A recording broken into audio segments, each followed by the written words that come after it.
আসসালামু আলাইকুম রহমতুল্লাহ। আমরা কি জানি ঘুমানোর আগে মাত্র 2 মিনিটের একটি আমল আমাদের পুরো রাতকে ইবাদতে পরিণত করতে পারে। আজ জানব প্রিয় নবী হযরত মুহাম্মদ সাল্লাল্লাহু আলাইহি ওয়াসাল্লামের শেখানো সেই 3টি আমল।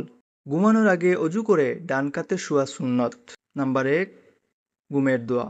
আল্লাহুম্মা বিসমিকা আমুতু ওয়াহিয়া। অর্থ, হে আল্লাহ, আপনার নামে আমি ঘুমাই এবং আপনার নামেই আমি জাগ্রত হই। নাম্বার 2, সূরা ইখলাস, ফালাক ও নাস।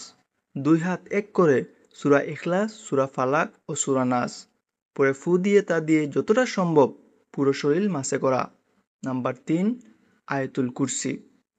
শয়তানের অনিষ্ট থেকে বাঁচতে ঘুমানোর আগে আয়াতুল কুরসি পড়া অত্যন্ত ফলপ্রসূ।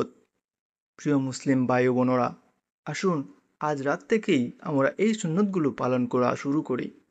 ভিডিও ভালো লাগলে লাইক দিন এবং অন্য মুসলিম ভাই বোনদের সাথে শেয়ার করে সদকায়ে জারিয়া সওয়াব লাভ করুন। এমন আরও ইসলামিক ভিডিও পেতে চ্যানেলটি সাবস্ক্রাইব করে আমাদের সাথেই থাকুন। সবাইকে ধন্যবাদ। আসসালামু আলাইকুম ওয়া রাহমাতুল্লাহ।